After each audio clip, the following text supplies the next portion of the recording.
Galera, beleza? Como é que vocês estão? Meus amigos, a sexta-feira, ela nunca decepciona. Sempre tem alguma notícia interessante para comentar. E vamos começar falando dele, Jair Messias Bolsonaro, porque surpreendentemente a imprensa noticiou que ontem ele foi ovacionado em Goiás. Além disso, tem algumas notícias interessantes sobre o PL e pela primeira vez eu vi uma análise digna de reflexão feita pela turma da Globo News em relação a algumas coisas que estão acontecendo na direita. Sem brincadeira, coisa séria mesmo. Acho que vocês vão achar interessante. Além disso, tem alguns temas internacionais que eu acho que são relevantes comentar nesse tema, para depois falarmos da reforma tributária e da agenda econômica do Dilma, porque, gente, o AP, o pai da reforma tributária, concedeu entrevista para falar que ele não sabe quanto é que vai ser a alíquota. Imagine, se o AP não sabe, quem sabe? Além disso, saíram algumas notas sobre a turminha woke, a turminha da agenda SG, falando que a reforma tributária é um grande avanço, que tem alguns dispositivos importantes, falam do imposto do pecado, mas eles apontam que ainda tem coisas que eles têm que lutar para entrar no Senado, para ficar ainda mais ideológica, uma reforma que deveria ser econômica. Depois vamos falar sobre a democracia sem rodeios. O Estadão hoje soltou um editorial criticando com todas as letras o ministro que fez uma fala aí polêmica lá no Congresso da Uni. Quero mostrar isso para vocês, mas não se animem muito, porque saiu outra nota na Folha de São Paulo que, Jesus, é botar a mão na cabeça e perguntar o que é que acontece nesse país. Depois vamos falar de rede social, algumas coisinhas que a turma da esquerda anda planejando, a história da cibersegurança. E aí, se der tempo, quero comentar rápido sobre algumas coisinhas bem rápidas do dia 8 do CID e movimentações na carreta furacão. E vamos começar. Cadê? Porque não tá passando? Vejamos. Essa notícia, no primeiro momento, fiquei muito feliz. Pô, não é qualquer dia que a imprensa noticia: Bolsonaro é ovacionado por apoiadores ao sair de dentista em Goiânia. Eu não fiquei feliz porque Bolsonaro foi ovacionado, porque isso é normal. A minha tristeza, né? Eu fiquei feliz no meu momento, depois bateu uma tristeza e falei, pô, bicho, custava a imprensa ter noticiado isso? Não é criar, não é aumentar o fato, não é falar tinha 100 milhões de pessoas. Não, era só falar o que realmente aconteceu neste país ao longo dos últimos 7 anos. Mostrar isso aí, Bolsonaro desde 2016, chegando aos aeroportos, suas viagens pelo país. Não, eles esconderam isso o tempo inteiro. Tanto que essa notícia, eu acho que ela vira notícia não pelo conteúdo, porque isso não nos surpreende. A notícia, ela chama atenção porque é a imprensa que está falando. A mesma imprensa que ocultou Bolsonaro todos esses anos. Mas vamos continuar.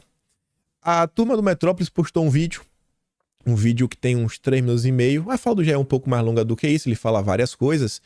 E a Metrópolis destaca o seguinte, ó: eu sou o ex mais amado do Brasil. Eu acho que isso daí não tá errado. Além disso, Bolsonaro também falou que está se sentindo um jovem de 18 anos. Nunca teve tanta vontade de trabalhar, se jogar. Obviamente ele tá dando uma aumentada, não uma exageradazinha. Mas acho que Bolsonaro quer falar com isso o quê? Cara, eu tô aí, vamos trabalhar, não tem tempo ruim. 2024, eleições municipais, prefeitos, vereadores. Ambas as posições são importantíssimas porque ajudam a montar base que será utilizada para elegermos deputados mais à direita em 2026. Governadores mais à direita em 2026. Senadores, deputados estaduais e, obviamente, a cereja do bolo, que é a presidência da República.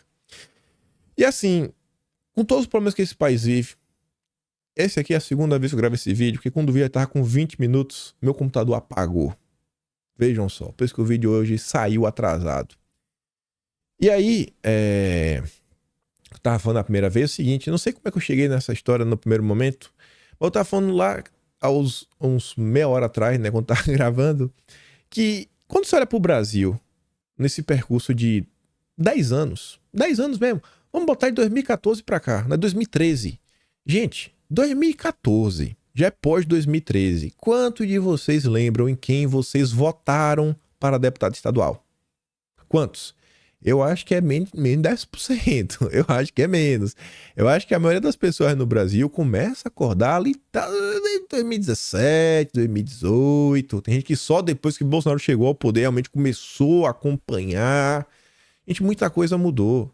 Se em 2014 a gente não consegue lembrar o nome de 10 deputados mais à direita, agora, em 2018, agora não, em 2018 já tinha uns 40, Agora tem o PL, sua bancada com 99, tá certo que tem uma ala que de direita não tem nada, deve ter uns 60 mais à direita, mas quando você olha para outros partidos, você também vê que tem muita gente que foi catapultada nessa onda Bolsonaro. Vamos pegar um exemplo do Zucco, tá à frente da CP do MST, fazendo um bom trabalho, mas tá sendo perseguido aí, né, pelo Marcos Pereira dentro do Republicanos. Quem sabe até ele muda de partido, vai pro PL nos próximos tempos. E aí, sobre isso, que vamos começar a falar do partido, do PL. Eu achei engraçada essa notícia, porque o Altineu concedeu entrevista aí para a turma da Veja.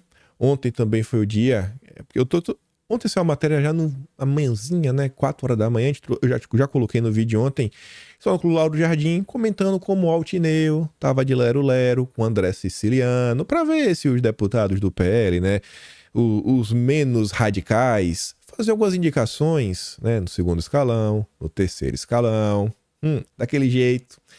E aí o Altineu tá ali, deputado que declarar apoio a Lula tem que deixar o partido. Foto não é o suficiente, tem que falar com todas as letras, porque foto ainda é uma movimentação democrática, né? Oposição que tira foto. Eu não tô falando isso de forma aleatória, a próxima notícia vocês vão ver. Mas vamos dar uma olhada.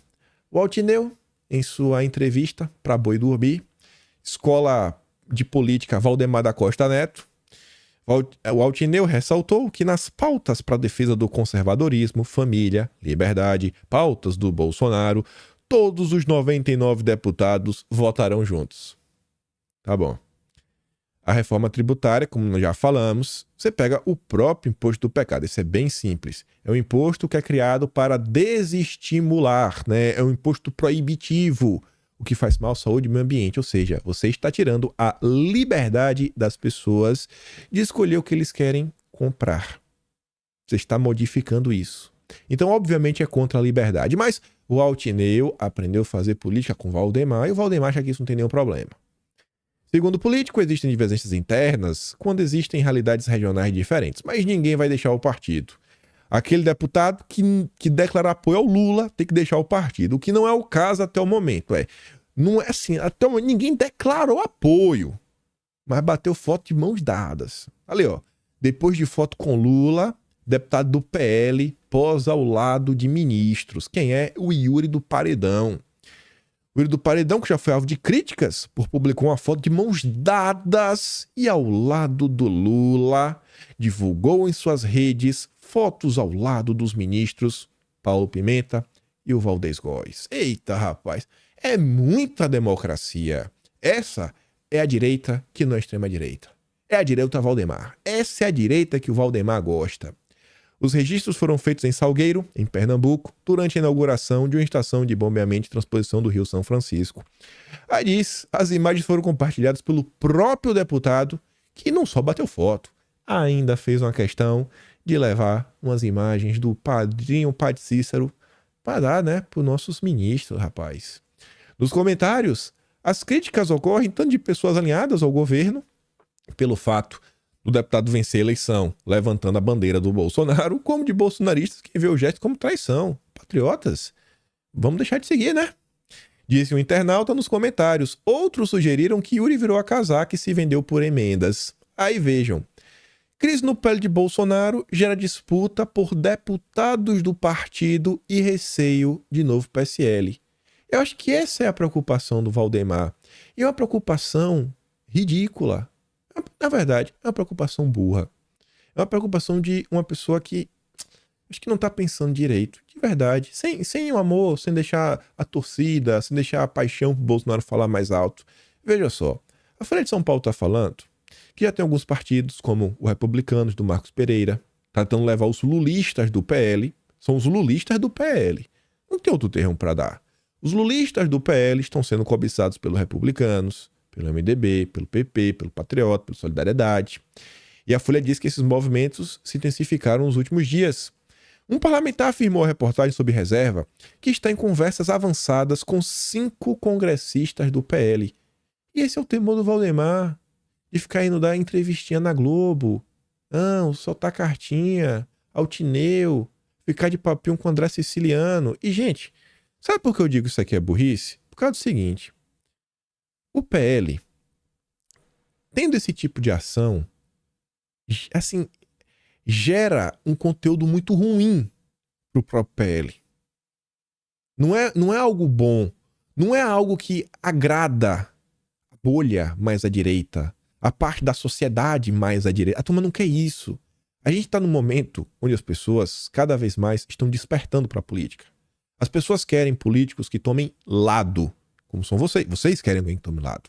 Que se posicionem, sabe? Que tenham valores firmes. O PL era um partido de fracassados. Quem é o Valdemar da Costa Neto? Olha o histórico desse cara. Ele teve a oportunidade de redenção. Ele recebeu, assim, a galinha dos ovos de ouro chamada Bolsonaro. O futuro do PL, ali, até Bolsonaro chegar, era o quê? Eleger uns 10? 15? Quem sabe, no máximo, né? Ficar ali na série C do Lula, mendigando apoio na barriga Lula. Deixa eu bater uma foto contigo. Ver se botava uns 15. Isso daí. E aí terminar a eleição, fazer alguma fusão, pedir arrego pro Ciro Nogueira, pedir arrego pro Marcos Pereira. Ô, deixa eu fazer uma fusão com o partido de vocês, pra não acabar, pra não desaparecer. Esse era o destino do PL. Aí ele recebe Bolsonaro. O PL elege 99, que as expectativas do Valdemar eram 70. E ele tá preocupado com meia dúzia. Porque não quer abrir mão de nada. Não quer abrir mão de nada.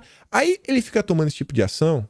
Ele fica indo pra Globo News se humilhar e ainda colocar na conta de Bolsonaro, tentar humilhar Bolsonaro, como Bolsonaro fosse um louco em relação à reforma tributária. Isso só gera, né, um crédito negativo pra ele. Aquela galera mais isentona vê o Yuri do Paredão e fala: aí o cara de Bolsonaro, né? Esse não é da de Bolsonaro? Fala, ó, é tudo igual, Lula é tudo igual, né? Bolsopetismo é tudo igual. Vai falar isso daí. Aí o Valdemar vai falar: não, nas pautas conservadoras vamos votar todos iguais. Então, assim, sem querer, não é nem entregar os anéis. Não é nem entregar os anéis. Assim, ó, Valdemar tinha um Fusca quebrado, nada contra o Fusca, mas tava velhinho. Ele ganha uma Ferrari e ele não quer abrir mão do Fusca. Ele fala assim: irmão, olha só, eu tô te dando uma Ferrari, deixa o Fusca, joga no ferro velho. Já foi, irmão, ali o Fusquinha, já deu o que tinha que dar. Para de ser apegado a um passado que só atrapalha. É uma âncora. Está travando o crescimento do partido. Só atrapalha. Isso é ruim. As pessoas estão sabendo. E se, sei lá, se esse vídeo, por alguma razão, chegar até alguém que conhece o Valdemar, cara, tá todo mundo vendo o que tá acontecendo. E não é só isso não. Tem diretórios ao redor do Brasil que a coisa tá feia. E a turma fica falando. E as pessoas na rede social também comentam. Então, assim, a imagem do partido em si tá cada vez pior perante a população.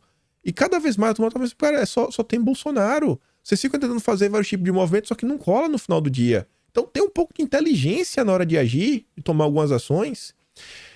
O que eu falei pra vocês é a primeira análise sem brincadeira que eu acho que tem uma certa relevância. O Otávio Guedes recebeu o Valdemar e agora deu no meio da cara. Eu acho que poderia falar que o Otávio Guedes desmascarou Bolsonaro, se assim, sem falar de uma forma ofensiva, porque eu acho que realmente faz sentido. Ó. Olha o que ele disse. Então, é um discurso. Tu já viu um projeto a favor de drogas? Não sei o que é um projeto a favor de drogas. Então diz assim: olha, se o PT mandar um projeto a favor de drogas, o PT mandar um projeto contra a família, contra os valores conservadores, nós vamos ser contra. Significa isso o presidente do PL dizendo. O que eles estão dizendo é que os projetos que o PT não vai enviar, eles serão contrários. Os projetos que o PT enviar, eles serão a favor. É simples. Eles estão fazendo ali uma... Não sei, Otávio. É uma piada, mas ele tá certo. Gente, vocês acham que o PT vai enviar a PEC contra a família? Não, mandando a PEC. Que agora vai ser proibido existir uma família no Brasil. Você acha que o PT vai mandar um projeto assim? Porque o governo colocou, por exemplo, a urgência pelo PL 2630. Tiveram deputados do PL que foram a favor da urgência. E aí? O partido não tá fechado a favor da liberdade? E aí, Valdemar? E aí, Eltineu? Então, assim, é um papo. E, cara, e é pior. Porque ao invés de vocês assumirem um erro, vocês ficam querendo humilhar a população. tentando fazer a população de imbecil, como se a população não conseguisse, sabe, fazer uma análise por elas mesmas, como se o que vocês falassem é, não, olha só, vocês estão acreditando em mentiras, tá todo mundo vendo. Tem uma turma que não é direita. Você quer falar? Beleza, fala assim, ó, deixa bem claro, essa turma não é, ele está aqui no partido, e o nosso interesse de deixar dessa turma, seja honesto, Valdemar, seja assim, ó, sugestão. Você vai pra Globo e fala assim, ó, tem 20 deputados que são lulistas, mas tá deixando eles no partido por quê? Porque eles têm voto. A gente tá interessado nisso pra, sei lá, continuar tendo a bancada e ter um fundo partidário maior. Então, no partido tem um fundo partidário maior. Por causa disso. Mas a gente não vai dar prioridade pra eles, vai deixar eles sempre lá pra trás, né? E você não só falar, né? Você faz isso também. Joga limpo, pô. As pessoas estão vendo. E aí o Otávio Guedes diz, gente, você acha que o PT, ainda que o PT mande uma proposta cheia de jabutis, pega o próprio exemplo da reforma tributária, a imprensa não vai empacotar num papel muito bonito, cheiroso, com um laço sensacional, com a propaganda. Você fala, nossa, que projeto sensacional. Aí vai ser o mesmo efeito da reforma tributária. E tá todo mundo vendo. Tem que alguém chegar assim no Valdemar e falar, irmão, o rei tá nu. Sabe o que o rei tá todo mundo vendo. Toma um lado, se posiciona. Você vai ganhar muito mais capital político assim do que ficar com esse discurso vazio. Vocês só estão sofrendo nas redes sociais. As pessoas estão vendo o que está acontecendo. Aí nesse âmbito também de ideologia, eu confesso, eu gosto quando eu vejo algo que confirma as minhas teses. Eu tô falando, pessoal, vocês não são liberais na economia, conservadores nos costumes. Vocês são conservadores nos costumes e eu acho que vocês também são conservadores na economia. Vocês querem, o que vocês defendem é o bom senso. Liberal é o Hélio Beltrão. É realmente um liberal, fundador do Instituto Mises Brasil. Olha o que ele diz. Ele faz questão de falar que ele não é de direita, ele é liberal. Olha isso aqui. Muito bem, eu devia até ter começado com alguém que é de direita, para explicar melhor. Não? Imagina, eu sou liberal. Ah, muito bem, liberal. Olha que a gente não sabe nem o currículo dos nossos debatedores aqui, então vamos lá. Muito importante a distinção. Pronto, já passa a distinção de novo para o nosso público. Eu estou fazendo distinções de termos hoje aqui. É bom esclarecer. Por exemplo, então eu seria direita que defende a descriminalização das drogas, o casamento gay, né? Eu defendo o devido processo legal sempre, não bandido bom e bandido morto. Mas você está falando do liberal. Eu estou falando do que eu acredito. Do liberal. É o pensamento do liberalismo, que eu acredito aqui que o nosso amigo Alexis também seja dessa... do que você está chamando. Olha que hoje está uma aula aqui, hein? É que não é bem isso, não é direito, não é isso. Eu acho que os conservadores não defendem substâncias que deixam as pessoas birutas, né? Independente se isso dá dinheiro ou não. Eu acho que os conservadores, eles não querem, por exemplo, o fim do Estado e nem que o Estado não interfira em nada no âmbito econômico. Eu acho que os conservadores, eles são a favor do Estado garantir que existe um ambiente econômico. Porque o que eu venho observando hoje, acho que vocês também, é o quê? A Faria Lima, o Wall Street, eles querem tirar o Estado da economia para eles gerirem a economia do jeito deles. Não é para a gente ter um ambiente de negócios, né, competitivo, que o pequeno consegue entrar, consegue competir. O que é a própria agenda ESG? Senão a criação de inúmeras regras dentro que vem do mercado financeiro e que isso gera dificuldades para os pequenos e médios se adaptarem, terem acesso a crédito, terem acesso ao mercado de capitais, etc. e tudo mais. O que é agenda se não foi isso? A Faria Lima quer tirar o Estado da economia para colocar a BlackRock. É isso que eles querem. Assim, não é a mesma coisa. Vocês defendem o bom senso. O que vocês defendem é bom senso. Bom senso. Vocês não são também de esquerda, que quer um Estado estatizante, que quer ter a sapato Brás, o bonés Brás, a blusa Brás, o terno Brás, o relógio Brás, o telefone Brás. Não. Aí também não. Mas tem que ter um mínimo assim, né? Pera aí, pô. Não é Deus dará. Calma. Aí sobre isso, o debate mais à direita nos Estados Unidos, ele tá anos-luz no Brasil. Ontem teve um evento bem interessante, que foi lá, a turma que organizou foi o Family Policy Alliance. Eles conversaram com diversas pessoas que são candidatos nas primárias lá nos Estados Unidos. A primária é uma eleição que tem prévia que quem vence vai ser o candidato lá do Partido Republicano para disputar contra o candidato democrata. Aí você tem o Trump, você tem o DeSantis, você tem o Vivek, acho que é a Nikki Harris, você tem o Mike Pence, tem vários. O Trump, eu não vi nenhum vídeo dele rolando. Um dos caras que estavam lá foi o Ron DeSantis. E ele comentou sobre um tema que tem tudo a ver com o Brasil. E que os liberais, eles estão batendo palma. Inclusive, quem está avançando com a medida é um dos ídolos dos liberais brasileiros. Olha o que o Ron DeSantis fala. Ó. O Tucker Carlson pergunta para ele, bicho, você tá preocupado com as moedas digitais do Banco Central?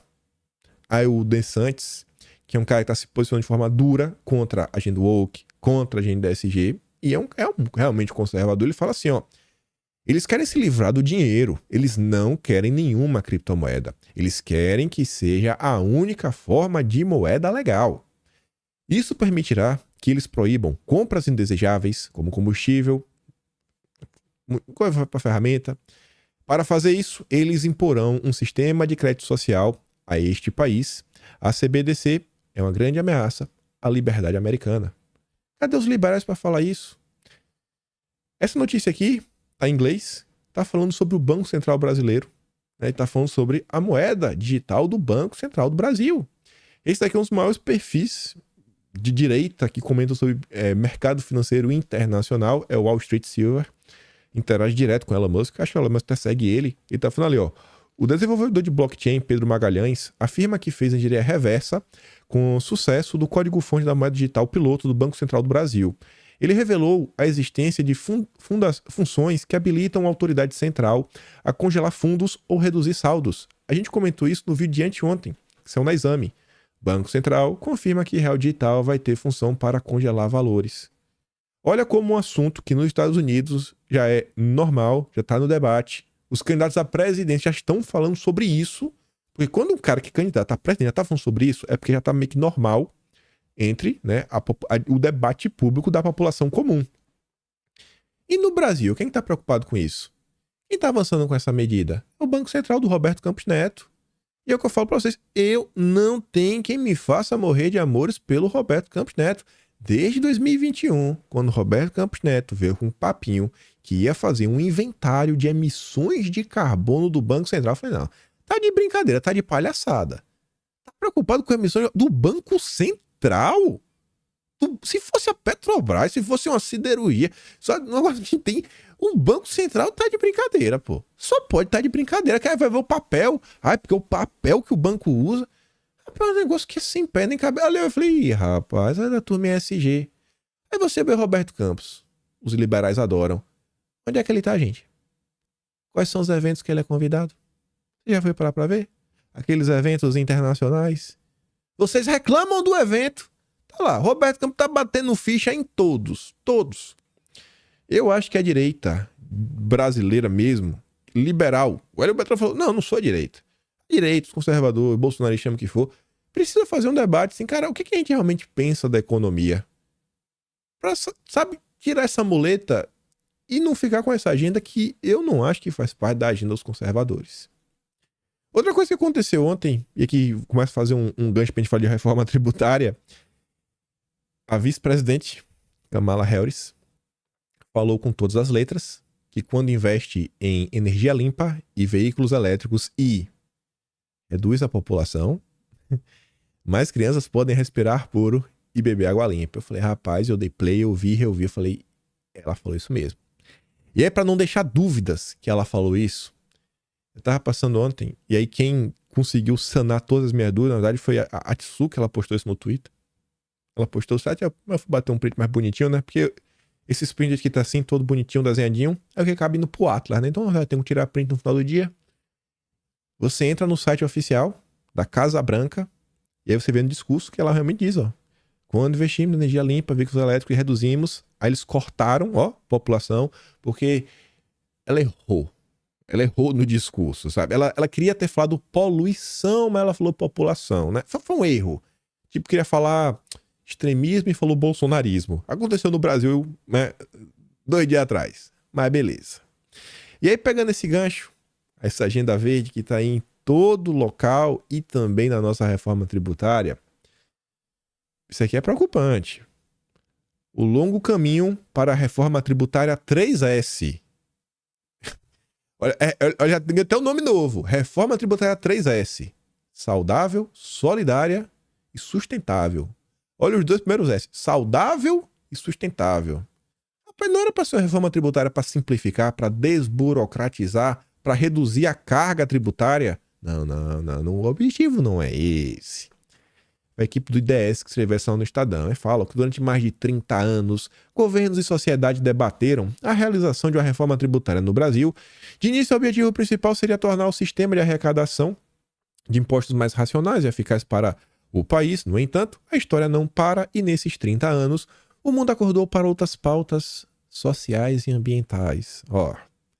E o debate passou a abordar como a revisão do sistema tributário poderia ajudar o Brasil a ser mais saudável, solidário e sustentável, por meio do direcionamento de subsídios ou sobretaxas embutidos nos impostos. Artigo 43 fala sobre incentivos, que são subsídios.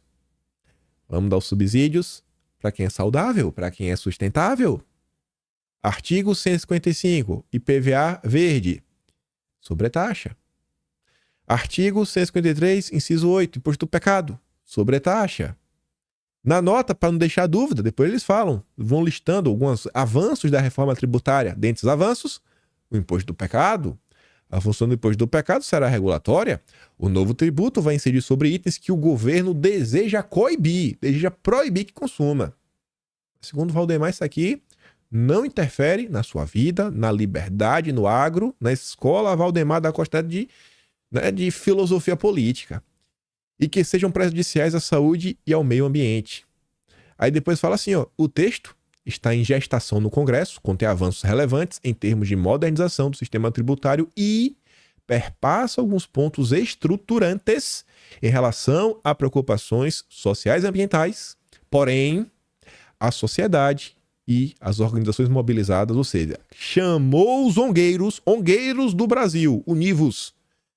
Os ongueiros precisam pressionar, se unir por uma reforma tributária de caráter democrático. Vixe, já botou democrático no meio e sustentável, ainda não podem baixar a guarda. Há muito o que fazer durante a etapa de apreciação do texto pelo Senado e depois, durante os debates sobre a regulação de diversos pontos que serão deixados para leis complementares. É o chamado ongueiros. Não podemos parar. Aí lá para tantas coisas, olha o que ele diz. E eu vou te explicar como isso aqui é um problema, trazendo notícias recentes. E como você no final do dia vai pagar mais imposto é bem fácil de entender. Impostos pela segurança climática. Outro ponto que também merece destaque especial para ser apresentado ao Senado, não há no texto da reforma tributária nenhuma menção às mudanças climáticas e aos desafios que essa transformação planetária já impõe ao país. Um estudo realizado, acadêmicos, professor Paulo Saldiva, em parceria com a USP, calculou o custo das mudanças nos próximos 20 anos, que vai ser cerca de 100 bilhões de dólares.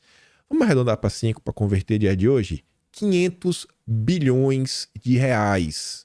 O que dá uma média de 5 bilhões por ano de dólares, né? Ou seja, uma média de 25 bilhões de reais por ano. O que é que a gente viu esta semana, quando eu vi de ontem ou de anteontem? O Tesouro falando que tá faltando dinheiro. Tá faltando dinheiro, tá precisando aí, para fechar o déficit de 2024, ano que vem, 164 bi. E o Haddad, inclusive, que já quer enviar a próxima reforma, para acabar com o patrimonialismo. Esse 100 e tanto bi que tá faltando tem que vir em algum lugar. Aí pega esse 160 e tanto bi e bota mais 25 bi em cima. Já estamos falando de 190 bi. Porque tá faltando isso. E isso no estudo atual. E se o problema se agravar, aí vai tendo mais. Se ele consegue, se essa turma, junto com a esquerda, consegue inserir mais isso, na minha concepção, do jeito que está sendo inserido essa reforma tributária, esse imposto ele vai ficar aberto, podendo aumentar ou diminuir de acordo com o cenário que o mundo vive. Ou seja, se as coisas piorarem, eles vão aumentar a arrecadação, vão aumentar o imposto para você poder continuar bancando, a salvação do planeta Terra. Mas segundo o Valdemar da Costa Neto, Bolsonaro que é o maluco. ESG é visto como o maior risco para o setor de mineração e metais no Brasil. Mostra a pesquisa. Antes de a gente voltar a falar de reforma tributária, eu vi essa nota ontem passando e falei, rapaz, não é possível. Especialistas destacam que o setor, mesmo tendo passado por mudanças significativas nos últimos anos pelo poder público e pela indústria privada, ainda é tido como um dos mais poluentes. Mas por que será, né? Porque você precisa utilizar máquinas pesadas que são a base, né, de funcionamento de diesel, né, motores, por causa disso. Nossa, quem poderia imaginar? Com isso, a ascensão da agenda ESG, que tem como uma das principais bandeiras o meio ambiente, se torna um risco para o setor, que tem de se adequar a diversas normativas para conseguir recursos de bancos e fundos de investimento. Olha só tem acesso aos fundos, que é o mercado de capitais, né, a turma da B3, os operadores, os traders, quem está adequado à agenda. Bancos de investimento, a mesma coisa. A mesma coisa. O pacote de transição ecológica da Haddad está preocupado com as terras raras. Então, no final do dia, o que vai acontecer? Vão desenhar um compliance, né? Umas regrinhas que só quem vai conseguir seguir serão os nossos grandes campeões nacionais verdes.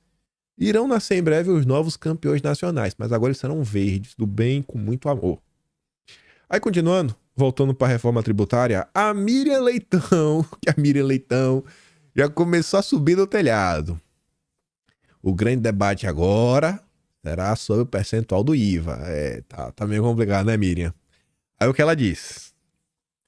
Então, né, o AP acha que vai ficar menos de 30, né? Ele afirmou, deve ser, deve ser, não sabe, deve. A Simone Tebet já falou em 28, mas o Haddad diz que se encaminha para ser em torno de 25%. Aqui a Miriam tá mentindo, é uma desinformação. Porque o Haddad falou que ao longo do tempo, que ele não falou que tempo é esse, se são 20 décadas, se são 400 anos. Não, mas ao longo do tempo, a tendência é até ficar menos de 25, né? A Deus dará. Esse número, portanto, precisa ser pacificado. De fato, que a reforma tributária é um passo... Aí depois ela começa a passar pano para a reforma tributária. A gente tá às cegas. Aprovaram uma coisa, a torre de caixa, e o Brasil está às cegas. Não sabe. Ninguém sabe. Não tem estudo, não tem nada. Nada. Estamos perdidos. Nem o pai da reforma sabe, que é o AP. Aí, lá no Infomoney, tá lá o AP, né? Eu não tenho como dizer com precisão não, bicho, qual que vai ser o IVA. Eu não sei. Ele disse que não é possível estimar o valor. A fixação da alíquota depende de 2 fatores: a quantidade de exceções à regra geral e ao que a AP chama de gap de conformidade. Ó, isso aqui já é engraçado. Olha a nova história do PT. Esse estado de gap de conformidade é a diferença entre o que seria arrecadado com a cobrança da alíquota cheia e o que de fato entra, considerando sonegação, elisão fiscal, litígio, inadimplência. Não, agora já tem tantas coisas. Antigamente era 25. Aí depois não era mais 25 porque tinha agora várias alíquotas. Aí agora não só são as várias alíquotas. Agora, além das alíquotas que impactam mais 25, agora também tem o gap de conformidade. Quanto vai ser esse IVA? Meu Deus do céu.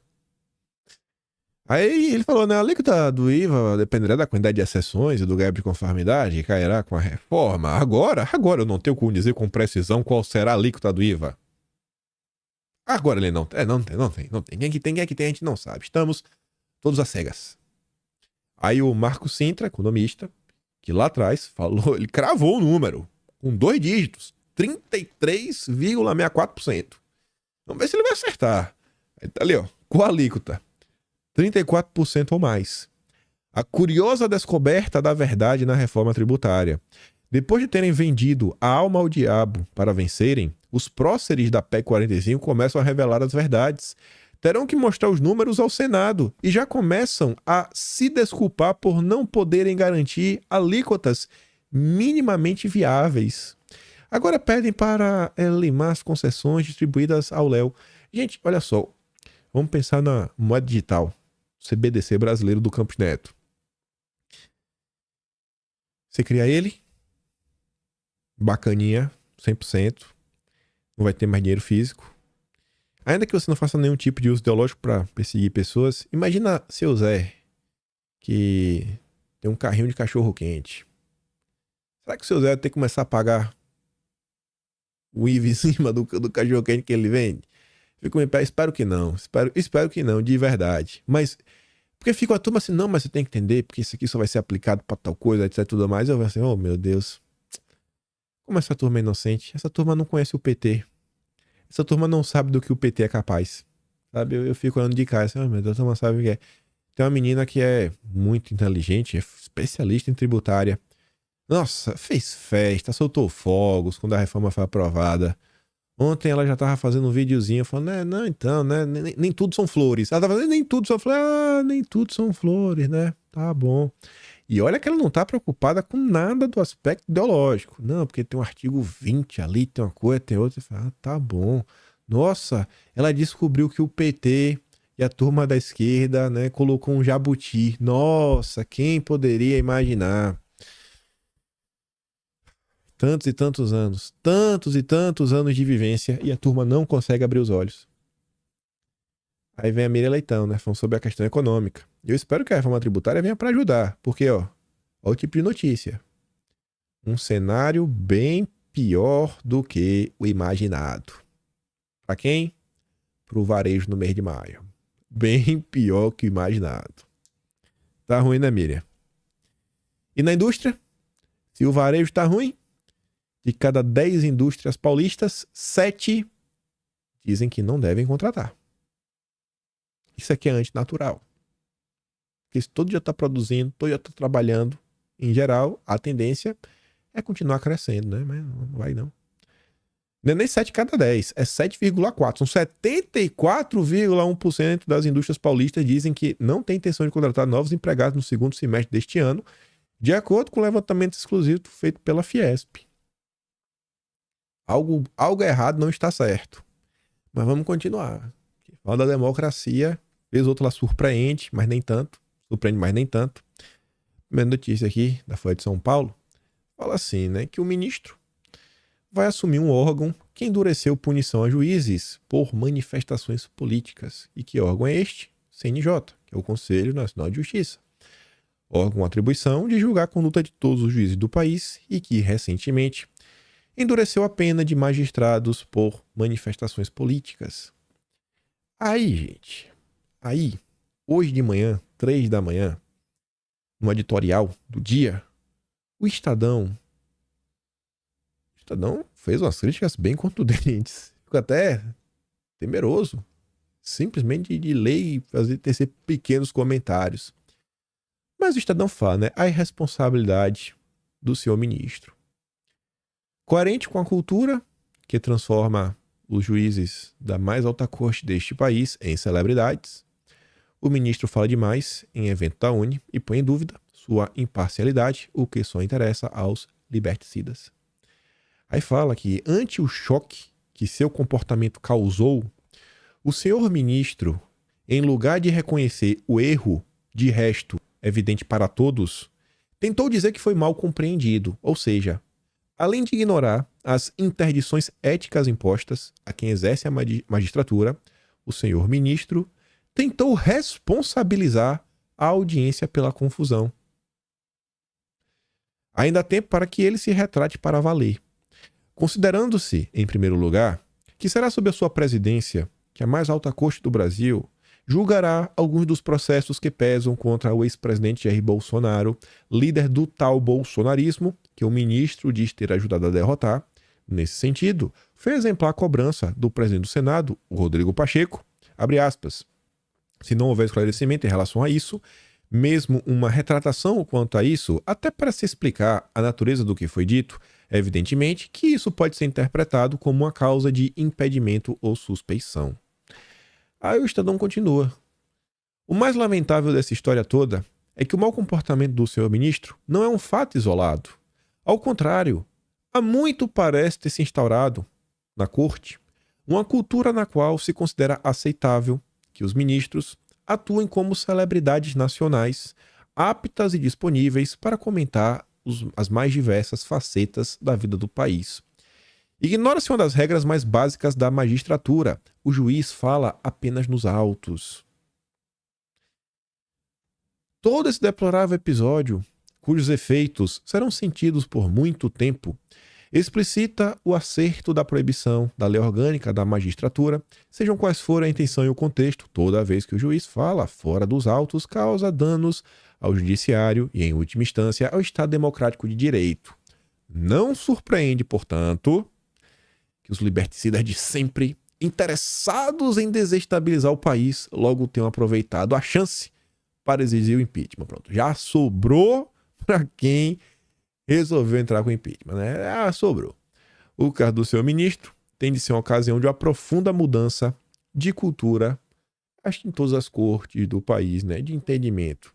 O editorial é muito mais longo do que esse daí. Tem outros parágrafos. Vai explicando por A mais B porque o Estadão acha que está errado. Outros aqui os principais pontos para vocês entenderem. Pegou muito mal esse ocorrido. Muito mal. Muito mal. E no vídeo de ontem eu falei para vocês que, sinceramente, eu acho muito chato quando isso acontece. Eu não celebro. Eu não acho bacana. Gente, eu não consigo mais ver essa situação. Assim, vamos entrar com impeachment por causa disso. Assim, na boa. Eu não acho que isso vai prosperar. E aí, eu falei antes o seguinte, pessoal, isso pra mim é aquele eterno ciclo.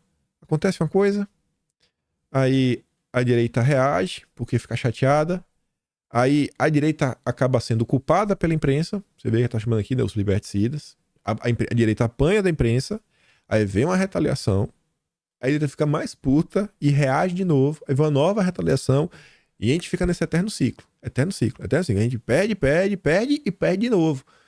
Nossa, isso... Nossa. Me deixa chateado. Mas me deixa bem chateado. E aí, assim... E não é porque eu sou um vidente nem nada. É porque eu já vi esse filme tantas vezes, mas tantas vezes, que não me surpreende mais. No final do dia, os culpados será sempre quem critica. E eu falo isso com base em quê? Eu ainda falei, gente, ainda recebi uma mensagem, um jornalista grande, né? Num lugar bem grande. Falando que fala trágico, eu falei, pô, cara, isso só atrapalha, porque no final do dia não ajuda em nada, mas em nada. Eu até acho que deveria ter um esforço, discutir uma reforma séria, sem revanchismo, sem nada, pra melhorar, porque tá tão ruim que eu acho que todo mundo, em sã consciência, seria a favor de baixar um pouco a temperatura. Em todas as alas. Você vê a própria imprensa. Mas nem todo mundo. Nem todo mundo. A turma adora acusar, né, a direita, os bolsonaristas, de serem o pior que existe na face da terra. Grupo de advogados, prerrogativas, sai em defesa do ministro de quem é adversário. É um super adversário. Meu Deus do céu. Eles afirmam que a fala do ministro foi tirada de contexto, tá vendo? O errado são vocês. E que bolsonarismo deve sim ser estigmatizado. Vocês não só tiraram de contexto, como vocês merecem ser estigmatizados e perseguidos. É um absurdo. O errado é sempre a direita. É esse tipo de coisa que só piora. É esse tipo de coisa que só gera indignação da população. E eu acho que é uma indignação justa. É o tempo todo sendo humilhados. Ser direita no Brasil parece que é ser humilhado. Não tem espaço para as ideias conservadoras. Não, mas a gente aqui, os moderados... Não, vocês não aceitam ninguém. Ninguém. Tem que bater continência pro Lula. Aí tá ali, ó. O grupo Prerrogativas, que é composto por advogados, juristas, defensores públicos. Por que não colocou? É o grupo de aliados do Lula. Por que não já colocou? Já começou assim. Pra me deixar claro. Aí depois fala, não, um grupo surgiu com uma oposição dos métodos da Lava Jato em defesa do presidente Luiz Inácio Lula da Silva. Tá, mas ficou mais claro. Aí a nota fala assim, ó. Sobretudo após os eventos do dia 8, de uma vez por todas, o bolsonarismo passou a ser definitivamente associado a uma grave e perigosa deformação da política devido às suas inegáveis práticas de violência, mentira, radicalização, né, golpista, meu Deus. Nesse contexto, a fala do ministro está longe de representar quebra de sua imparcialidade como julgador, tampouco o juízo depreciativo a eleitores de modo geral. Trata-se, na verdade, da necessária estigmatização a uma espécie deletéria de radicalização nociva à estabilidade das regras do jogo democrático.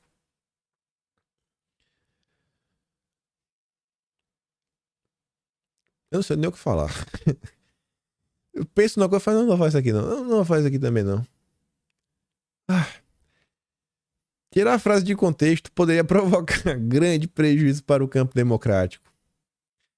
Passar a impressão de que houve instrumentalização do sistema de justiça em favor do Lula é uma grande bobagem. Lula foi a vítima da instrumentalização do sistema de justiça quando caçaram seus direitos políticos e quando ele foi preso. A vítima é Lula. No final do dia, a vítima é o Lula. A matéria continua, mas só para dar aqui uma quebra que ele tá falando, eu vi ontem o Cláudio Dantas, né? Com a cara assim, mais normal do mundo, né? Botou uma maquiagenzinha. A criminalização da oposição é o que está acontecendo no Brasil. Me pergunto se o Cláudio Dantas, ele sequer consegue passar pela cabeça dele se a turma do antagonista lá atrás da Cruzoé ajudou assim, só um pouquinho assim, né? Só um pouquinho. Será que estaríamos aqui se não fosse isso? Não sei, eu não sei como era o funcionamento interno lá no antagonista. Sempre teve assim uma desavença que foi crescendo ao longo dos anos do Cláudio Dantas junto principalmente ao Maynard. Mas, para dar um exemplo concreto, para não ficar só de falatório, o Felipe Moura Brasil, que escrevia lá, eu não acho que ele tinha menos poder que o Cláudio Dantas, né? O Cláudio Dantas é fundador, junto com o Maynard e o Mário Sabino. O Felipe Moura Brasil, certa vez, soltou uma nota. Secom colocou 1.225, 1.400 e pouco, menos de 1.500 anúncios lá no Terça Livre na época, etc., para dar áreas de crime. Gente, é propaganda normal, comum. No final do dia foi R$5. 5,27, eu acho. E aí, passados, sei lá, 2 semanas, descobriu que nesse mesmo pacote, né, tinha notícia para falar da reforma da Previdência, contratação de serviço de marketing. O antagonista recebeu 8 vezes mais, foi R$40 e pouco. Ah, mas nós soltou uma nota, absurdo, eu vou devolver meu dinheiro. Assim, cara, é o tempo todo. Aquela matéria, os blogueiros de crachá, no final já tá. Vem cá, teve algum dinheiro envolvido do governo? Vocês mostraram alguma coisa até agora? Nada. Então é bacana agora chegar e falar: meu Deus, a oposição, né, está sendo criminalizada. É mesmo, né? Quem poderia imaginar? Quem poderia? Acho que falta um exercício de autocrítica por muitas pessoas nesse país. Aí a nota lá continua, do Folha de São Paulo, falando assim, ó, né, o bolsonarismo, em suma, passou a abrigar o desaguadouro de inúmeros delírios e desatinos de inspiração de todos os istas possíveis, não vou nem ler, e discursos horríveis. E como uma de suas principais ferramentas de mobilização, o bolsonarismo promove ativamente, por meio de manipulações grosseiras, o descrédito do processo eleitoral. É vocês que produzem também. E aí, o Carvalho, do Prerrogativas, o Big Mac, né, disse que esperava mais generosidade do Pacheco. Ainda reclama do Pacheco. Abre aspas. Devem se retratar aqueles que se omitiram na defesa da democracia e das instituições. A cobrança do presidente do Senado deveria se voltar a essas pessoas. E a nota se encerra falando que o AGU, o Messias, tem feito articulação para tentar amenizar o efeito da colocação do ministro, né, no judiciário, conforme apurou aí o painel. Também só notícia falando do Messias, né, dessa atuação quando do Igor Gadelha, do Metrópolis. E no final do dia, o errado somos nós. Então, por isso que quando sai isso, eu falo assim, isso me deixa chateado, porque eu já sei o que vai acontecer. Toda vez é o mesmo padrão. A gente apanha, assim, o cara dá um murro na direita, aí no olho. Aí depois, sai a notícia no Globo, direitista dá uma cabeçada na mão do ministro. Temos que proibir a cabeçada. Aí ele tá falando de questão do processo, né? Eleição. Eu achei engraçado, a Folha de São Paulo e a UOL fizeram aí, né? Mas nós deram um grupo só, o Comprova, fact-checking, pra falar que os tweets do Flávio Dino, com crítica, aqui não é ataques, não, são ataques, aqui são críticas, ataque só quando é de direita. Crítica ao sistema eleitoral são reais mais antigos. Então tá de boa. Por quê? Porque lá atrás tinha problema, agora não tem mais, agora melhorou, agora tá bacana. Outro ponto que eu achei interessante é que eles falam que, inclusive, esses tweets foram feitos durante o período eleitoral de 2009 e no período eleitoral de 2013. Não foi um tempo qualquer, foi durante o processo eleitoral. Mas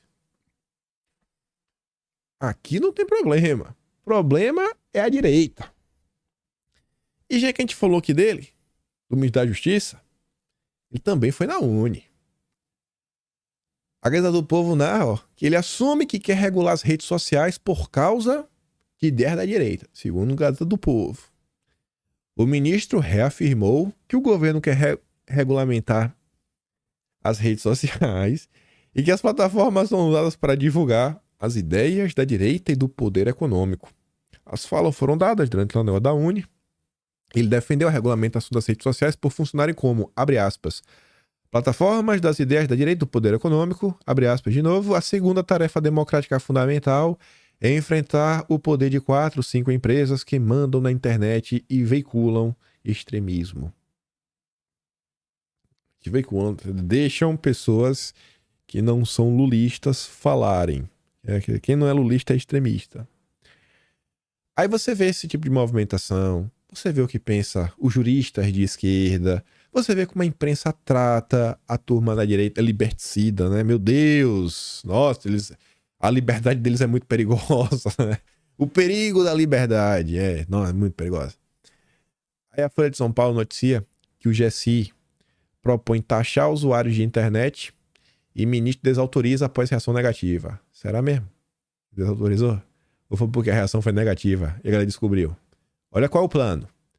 O GSI elaborou uma proposta de Política Nacional de Segurança Cibernética que prevê a criação de uma agência para melhorar a governança da atividade, para financiar o projeto com custo anual de quase 600 milhões de reais. Imagina, ter os hackers, computadores, né?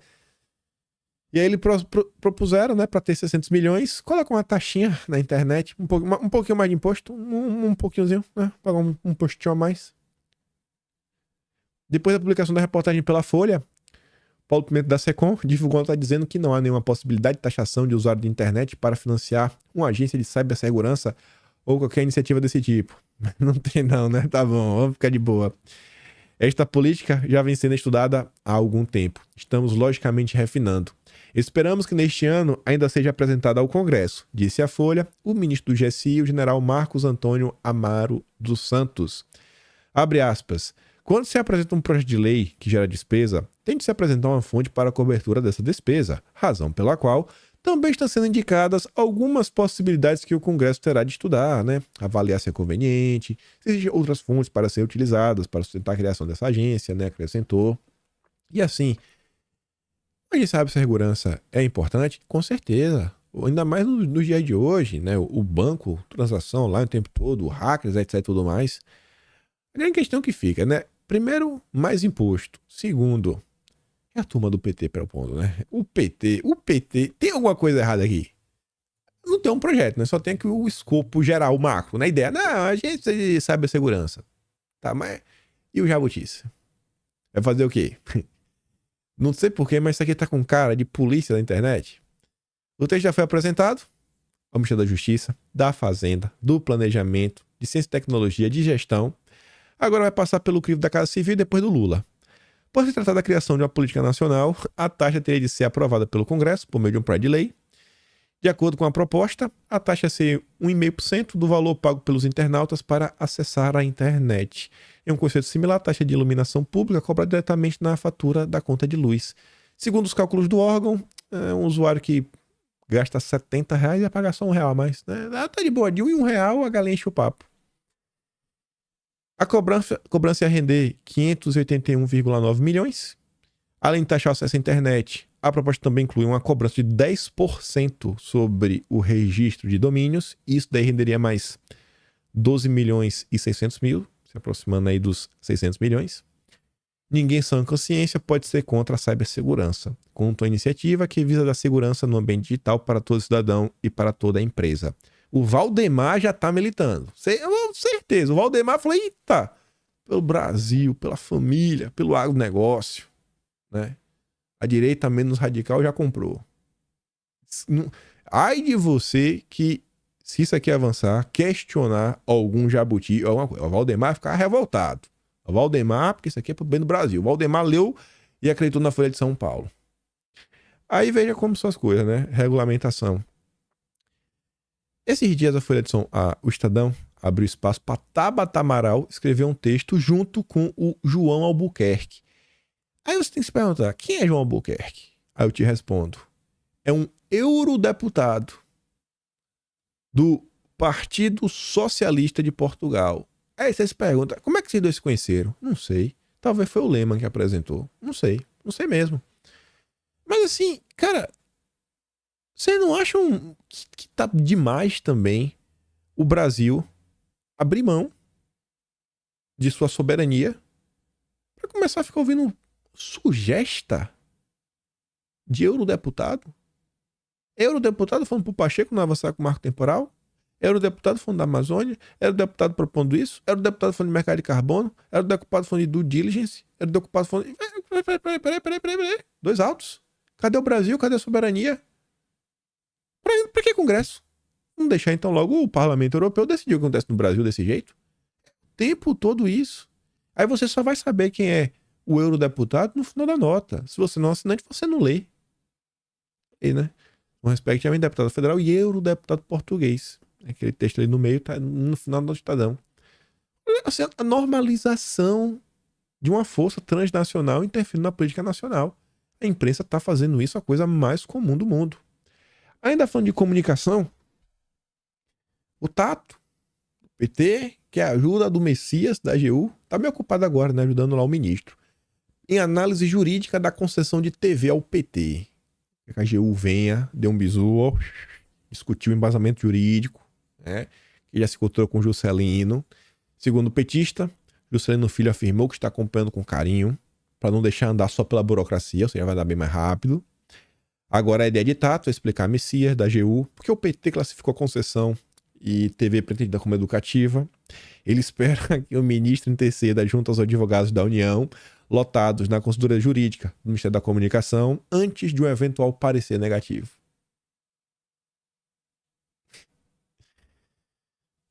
Gente, olha só, não. Como é que se chama quando você, a pedido de um político, você fala com pessoas que estão na máquina pra tentar agradar o... Como é que se chama isso daí? Eu não sei, rapaz. Acho que tem uma palavra, mas só tem uma palavra em inglês. Queria muito saber. Normalidade. É a normalidade da democracia brasileira. Ainda falando de comunicação, isso aqui eu acho que é relevante. A turma da lacração tava lá comemorando.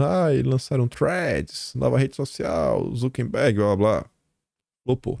Aqui é um gráfico, né? Você vê aqui o Twitter segue de vento em popa e o threads já tá no limbo. A turma da lacração, eles não têm mais alcance. Não tem engajamento. Então, a turma da lacração precisa censurar a direita para conseguir ter espaço. Eles não censurar, sem censura não vai. Nova comissão da Câmara analisa direitos em ambientes digitais. Eles não param. Não param. O objetivo é garantir a segurança, as relações jurídicas estabelecidas online. Confia. Um dos focos será os processos digitais como criptoativos, tokenização, o grupo que garantiu um arcabouço legal que assegure direitos sem deixar de fomentar a economia brasileira. Tá bom. Querer taxar criptomoedas, essas coisas aí, né? Tá. Me engana que eu gosto. Ainda falando de comunicação, talvez o pessoal do Prerrogativas devia se preocupar com isso daqui, ó. O Eduardo Leite, ele ficou favorável. Ele falou que não ia aderir à questão de escola cívico-militar. Ele falou, o nosso governo vai manter o programa.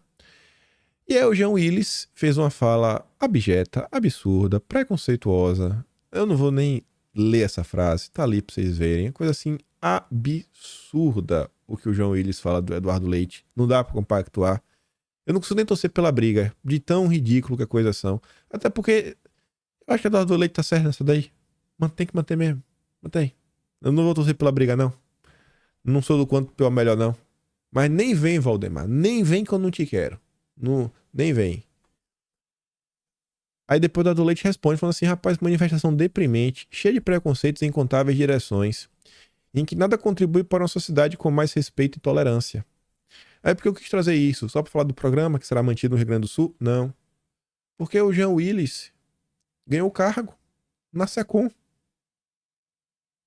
Isso é comportamento de um democrata? Mas o problema é a direita. O problema é a direita. O problema é o bolsonarismo.